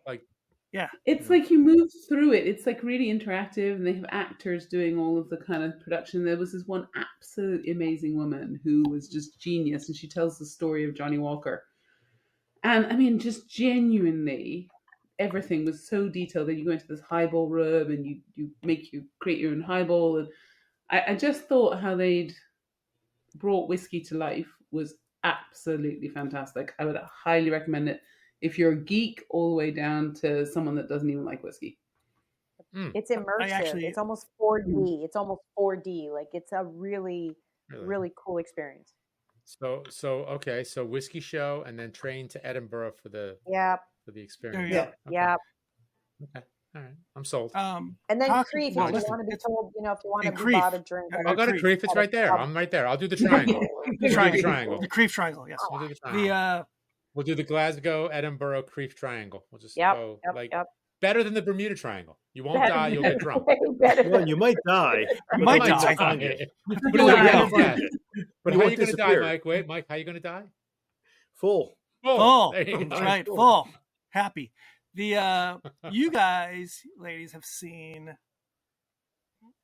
this expansion of distilleries, the conglomerization of distilleries. One thing that is really, I think you've seen a lot of is the visitor experience change, I assume, in 15 to 20 years, right? And the Johnny Walker thing is like, that's just, and I believe Macallan's got some crazy, right? They've got a crazy thing going on at Push Macallan. a button, make Macallan, yep. Yeah. I love you. I want to meet you face to face. You guys will get along. Whiskey show 2025. That's right. Whiskey We're all show going. 2025. We're all going. So talk about that kind of thing. But is it? I assume you're going to say it's great because it brings more people into the tent, right? The way that the distilleries all have these places we can all gather and buy bottles, but learn stuff, right? The tours, everything. These are good things, right? It's the openness of it. I think it's so important for people to see and understand, because it's like you go to a winery, you don't fall in love until you see the country or the region it's produced in, and that connection to the actual physical product. Yeah, I did a podcast on Friday, and she said to me, what's the most important thing for you? And I said, it's especially with this new generation of people that aren't drinking maybe as much, or are a lot more kind of conscious about their choices. This thing in this bottle is not alcohol. It's love, it's time, it's passion, it's incredible talent. And I think these really great visitor centers that are doing these amazing kind of tours and tastings and are really trying to kind of capture the theater of whiskey can only be good for all of us, to bring more people onto our, into our world and and understanding our passion for this crazy brown liquid that, makes you happy. Joe, what do you think? So I've been sent, as you know, for effective and tactful communications a few times at my day job. And what I feel as a person who's been doing this for quite some time and has drank whiskey for almost 40 years. So I'm going to just let that sit with you for just a second. I'm right there with you. I know. Thank you, Angelo. Right there with you. What I really appreciate is I have a hard time with what I call the conglomerate companies.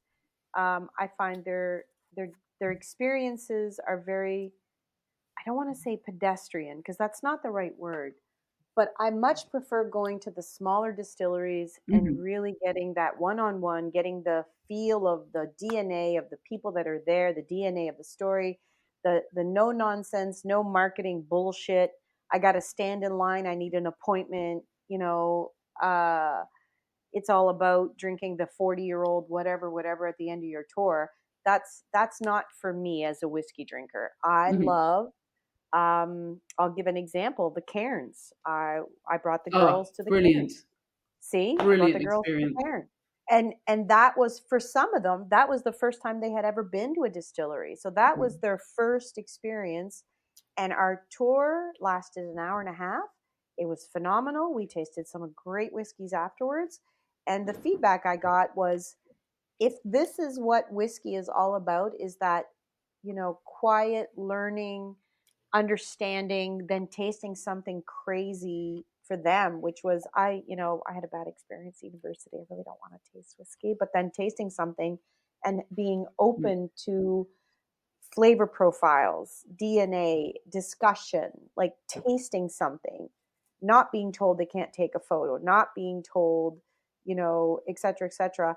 That's my kind of visitor experience. It's not the big brand, go to the tour, end up in the shop afterwards. Like, that's not for me personally. But Mike likes to shop. Don't well, trash the shop. I'm not trashing the different shop. thing, though. I buy stuff at the shops. Oh, I do. Okay. But what I'm saying is, I prefer almost the mom and pop kind of operations. Like I had a blast at Wolfburn. I had a blast at Wolfburn. Mm-hmm. Okay. Most people don't even know Wolfburn still. And I absolutely love the experience there. I absolutely love going to something like Kininvie, which again, not many people get to do, but not many people know. How do you say? Kininvie. Oh, I thought it was Kin and Ivy. Pardon? I thought it was Kin and Ivy. There's a lot of eyes in that thing. Yeah. I couldn't pronounce Cartier, so I'm not allowed to talk about anything anymore. Well, you just did. Cartier, Mike. By accident. By the way, speaking of Cartier, this whiskey, yummy. Pretty good. Is it yummy? It's yummy. It's yummy. Andrew, I assume that place you were talking about this place where you're going to get your fingers cut off. Where was that? Yes, Ippolito's. Right. Yes. You go to your butcher shop, you go to your fishmonger, and you see them cutting these things up, whatever it is, or wrapping up the cheese, or whatever the commodity is. You're really, it's exciting, right? Whereas you go to some big box store and you just buy something off the shelf and you go home. You don't find out about this place. No. And for years, that's how you'd shop. And I think I'm guessing in the whiskey industry, distilleries, you would you probably couldn't originally buy stuff at a distillery, maybe long, long ago. And then they got the great idea to open a little store. Yeah. Okay, you can go buy something at the store. Some places, not every place. Oh, wait, maybe we should take them behind the store, behind that door, and you can see something in the distillery. Ooh, hey, that's pretty exciting. Or walk around the grounds. Or if you're on a farm, you get to see the farm. It's been really, I think, a great evolution to see what is going on that gets into this bottle, right? Mm. And whether it's a small distillery, which I agree with you, Joe, I think the small distilleries are really fun. They're more, I remember eating grain off the floor at Kilhoman or walking, we could just wander around. Were you supposed to do that? I don't know, but we did. A friend and I, we did. We walked across the path way before they got bigger. And we just walked into their grain barn, and you could we probably could have dove into this big pile of barley. You feel like you're part of the process. You feel like you know how they're doing it and how this bottle gets made. It's really, I think it's really important. The I don't want to say Disneyfication. That's not really true, but bringing up the level, spending more money, making the experience bigger and better. It's not a bad thing. You can argue that it takes some of the behind the scenes stuff out of it because it's a little bit too clean looking. It's not really what you're, right? Exactly. For the bigger places. But I think in general, if you can get people in the door and maybe into the back door a little bit, even your version of the back door, it's a good thing. If you can get someone, to wake them up and, hey, we'll come up with the door for you. This is our off day. Like, this is probably Joe, what she does. Hey, can you let me in on a Sunday morning? And let my 12 friends here, walk around the back and maybe make a batch or something. That's even better, right? And there are still places. I've had those experiences, though. I'm sure you have. That's probably not. It's great. Not like that. Like this is the difference. Again, it's the fishmonger versus going to Costco. The first time I went to Springbank, I was, excuse my language, I was fucking lost. I had no idea where the hell I was. I was supposed to be going to a hole in the wall to get money, and I got off track. And the next thing I know, I'm standing in the back, in a back parking lot somewhere, and this guy walks up to me and says, blah, blah, blah. And I'm like, I'm sorry, could you speak English? I am. And exactly. Sorry, let me enunciate better so you can understand what's coming out of my mouth. And it was... That was pretty good. I know, right? Good. Were you a local hero? It was Pop. And that was his nickname at Springbank. And he was amazing. What was his name? Pop. His nickname is Pop. Oh, Pop. He's no longer there. He's retired now. But his nickname was Pop. And so he's like, do you like whiskey? I'm like, yeah. He's like, well, you're at Springbank. And I'm like, what? And then I really realized where the hell I was. And the next thing I knew, I was wearing protective gear, and I was standing in the pagoda while things were being smoked. And I was just like, it was the most amazing experience. But that's the horseshoe up Whiskey Lassie's ass of just kind of wandering into areas and finding stuff. I had the same experience. And if you'd gone to the other direction, you'd have been human trafficked at that point. Thank you, right? It's going to work out this way. I'm just saying. She's on a cargo ship. Don't know where she's going. Bound for Russia. I don't know. Right? Bride to be. You know what this is? Season 2 of The Wire. Season 2 of The Wire, starring Whiskey Lassie. It's in a container. Balvenie wandering through the back 40 in their wastewater treatment plant, which is that's my actual my I would say my upbringing. That's not right. My education. Right. So all of a sudden it was the smell hit me as I'm following Ian, and I went, whoa, wait 1 second. I'm in a wastewater treatment plant. I just know it. And I looked over, saw something, and went, Ian, is that whatever? And he just sort of looked at me like, I don't know, So the next thing I know, I'm in the lab with Jill, and I'm drinking a Balvenie 66 while I'm talking about wastewater treatment plants and environmental plants. So that's the joy of being whiskey lassie, is having that ability to just sort of like fall into these situations. But again, that would never happen in, not going to say brand names, big I thought the joy of whiskey lassie was. I thought the joy was.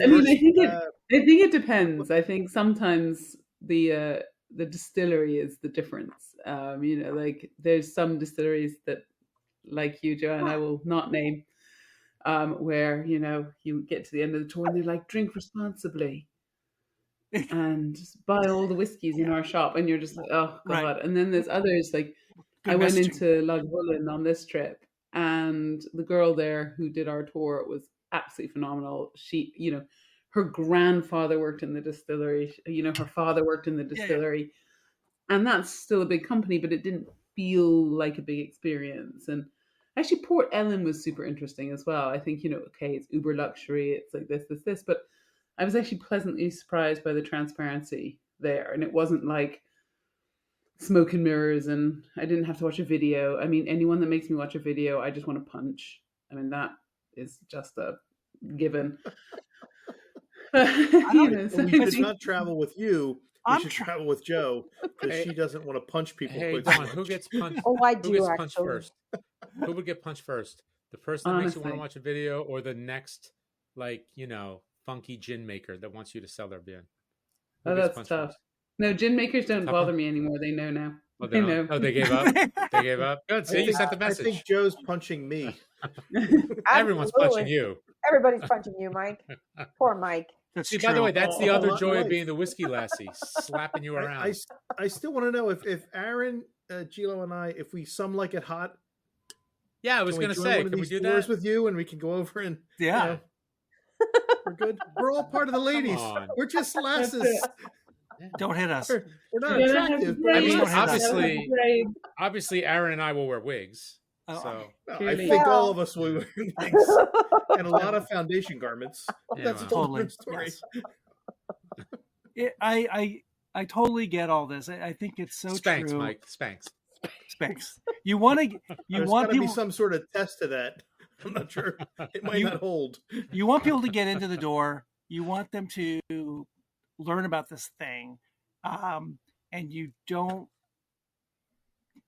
You want it to be more egalitarian, and to get people to enjoy what the DNA of this stuff is. Some places with more money take a different route. Some places that don't have a lot of money take a more personal route, and I guess it's to each his own. I was thinking when you said that about the video, I don't remember ever seeing a video where they said, "Here, go watch this video." I remember seeing little video screens, but I remember what's the name of that family in that starts with a U? Urquhart? Urquhart. What isn't that? There's a castle, right? Also, Urquhart Castle, right? Yeah. And I was there with my daughter and my daughters and my wife, and that was like this total like Disney thing where they lead you into this big room right near the gift shop, and you sit and watch this like huge movie on this huge, like not IMAX but big screen, right? You have to watch this movie so you can get to the gift shop. That would not be great for me at a distillery. It's not great for me at a castle, but that is kind of annoying. Sure, I don't like that. Yeah, I agree with you. Yeah, it's not fun. I got to tell you though, when we were in Edinburgh, we did the whiskey experience, and you go through the whole thing, and that's supposed to be great too. Instead of Chocolate World, where at the end they give you a little piece of candy, they send you out at the very end. Well, in the middle they give you a shot, which is very nice. The kids got an earned brew. They were happy. But at the end, you empty at a bar and a liquor store, which is very nice. I don't want a T-shirt, but these bottles are very shiny. Yes. I would like those. I've only been to Scotland once. We did a Dalwhinnie tour, and it was just happened to be part of the tour we were on, a Harry Coo tour. We stopped in Dalwhinnie, and while they're part of Diageo, it was very small scale in terms of the tour, and it was almost a home feel kind of feel to it, and it was very nice. And what I found interesting was as the technology has caught up, the jobs move from the distilling to travel and tourism. Yeah. So they're probably employing as many people as they were before. They just have totally different jobs now. Yeah. Where the tourism piece of it is so much higher. The other thing that I thought was very odd is that they share warehousing. Mm-hmm. And in the warehouse in Dalwhinnie, they had a cask from the early 1960s, and they couldn't tap it because they didn't know whose it was. Oh, wow. That's interesting. So they periodically go by and they rock it, and they make sure it's moving around a bit, and they will taste from it. But they're like, we can't do anything with this because no one knows whose actual whiskey this is, and we share a warehouse. We've picked casks up from the people, and we have no idea who's this. And you're like, how does that happen? Where you actually lose whiskey somewhere? Like, we made so much. I don't know where it went. I have no idea. I thought you were going to say they shared warehouse space with Costco. That's really weird. They very well might at this point. There could toilet be some paper, casks barrels, off to the side, but they actually had 2 barrels high, and they'd be like, "This is ours. This is somebody else's. This is somebody else's. This is ours." And if we make too much or not too much, but we have a very good yield, we'll go and use somebody else's. And they had a barrel, and the guy was just rocking the barrel like as part of the tour, going, "We have no idea whose whiskey this is. I've tried it; it's very good. We have no idea whose whiskey this is." Don, I want you run these four large consumer, 6 large. Well, I want to I want to know about 5 and 6. That's why I want to talk about 5 and 6. So, running it, I'm going to be at a trade show for my day job too this week in Anaheim, right near Disneyland. I cannot imagine running a trade show, and that's kind of what you're doing, right? You're running a trade show. You and your team. I know you're gonna say very nice things about your team. I know you do a lot of it, and you do one for whiskey, rum, champagne, cognac, and now you've added 2 more, correct? First, talk about how this thing has evolved, this show, and then talk about these last 2 that you're doing, because one of them I'm totally excited about. Ooh, start with an M? This starts with an M, yes. Oh. So I think for us, part of what makes us different from most retailers is the immersive and educational side that we deliver. I can hand on heart say that I think we deliver it better than anyone else I know. For us, education is at the heart of everything we do. I think we have an insanely talented bunch of individuals that work for us that know everything from beer to whiskey to amamori to sake to wine. And, it's about really giving the consumer the tools to go out and feel comfortable and confident. And I think shows like whiskey show, like rum show, like cognac show. I mean, who in the world is crazy enough to put on a cognac show? That is niche. That is me and Sakinda sitting down one day and going, we like cognac. Let's do a show. And I think, for us, it's super important to bring this kind of, yes, we have 3 incredible bricks and mortar stores, but we're also a company that delivers and works across the globe. And actually these shows are a way of kind of bringing our consumer and meeting our consumer and putting faces to the names and really like bringing our community together, because that's what we are. We're a community. So, each show is kind of a course. Sakinda started whiskey show, and then me and Sakinda did cognac show together. Then champagne show came next because I love champagne. Why not? I want to drink champagne. Let's have a show. So, does the champagne include cava? Does it include prosecco, or is it only champagne? No, only champagne. I could not call it champagne if I had any other sparkling wines in there.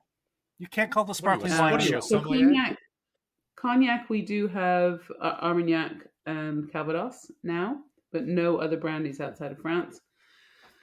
It's important for us to keep the authenticity of each of and not dilute them, I guess. We'll do master classes where it compares English, maybe sparkling with champagne, just to show people differences to kind of use to educate.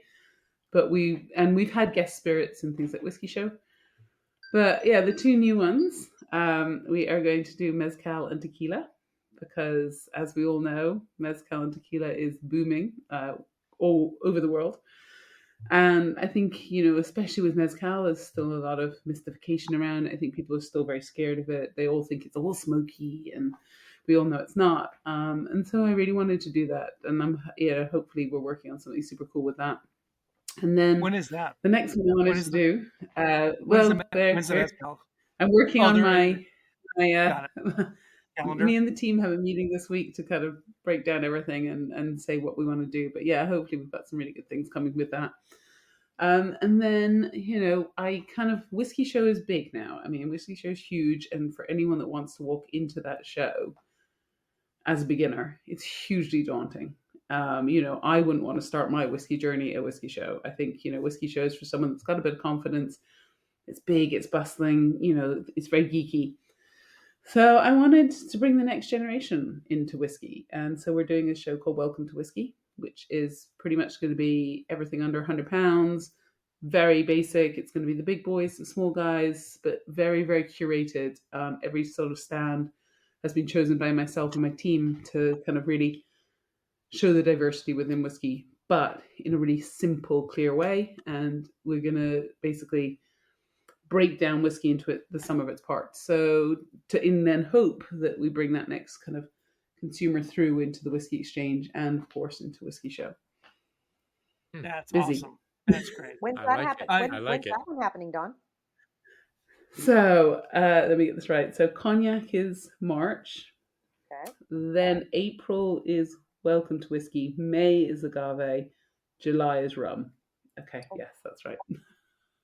Wow. Is it the same location for all of these, right? I assume, or no? Sorry? Same venue for each one? So it's all, we have an amazing partner that we work with is Glazers Hall, but for Whiskey Show we work with Old Billingsgate because it's just too big. It's a beast. So the rest have about sort of 300 to 500 customers per session. So it's a lot smaller. Whereas Whiskey Show has at least 1,200, 200 plus. I have to tell it's you, overwhelming the first time you go. Yeah, I can't imagine. It is. It's overwhelming. We'll be overwhelmed next year, boys. We're going to be overwhelmed next year. Yeah, you will be, right? But you'll love it. I got to say, I went to a mezcal festival here in Los Angeles. We have a gentleman here in LA who is very well known in the Oaxacan world. He has a few restaurants, and he promotes the small. I'm very bad at this. They're called? Not called distilleries. They're called what's the word? Mezcalerias. And and he was like 50 or 60 small, all from Mexico families that came up in this little. It was actually it's a film studio in Los Angeles. It was beautiful, and I can't even explain. The beginning of this event was there was a blessing with all these folks by this one, like a priest. Everything was, of course, I don't speak Spanish very well. And he was blessing all of these vendors for having a great day. And then he walked around the whole room with a thing with smoke.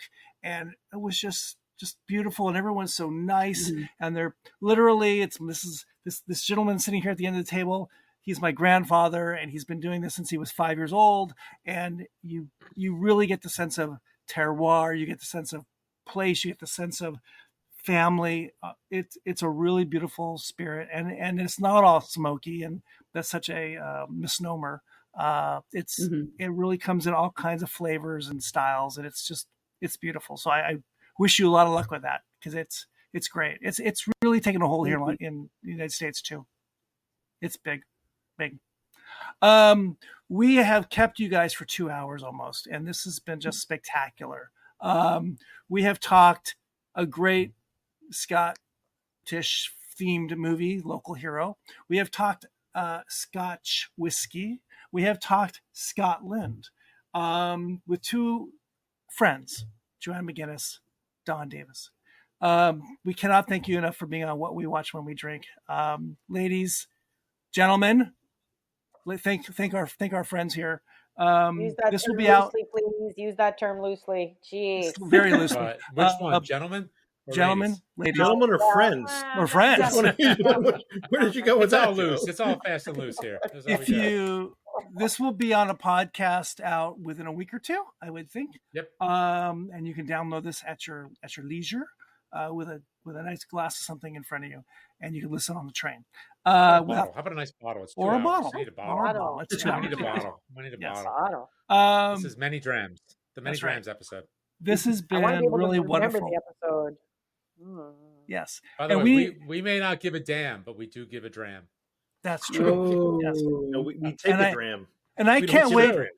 I can't wait to hear stories when Joe and Don get together one day, and I'm sure they'll meet somewhere, probably on the other side of the pond. 2025. Yes, 2025. That's it. This will be good. These people are destined to be in the same room together, I think. I have a whiskey bingo card, and Dawn is on it. I haven't. There you go.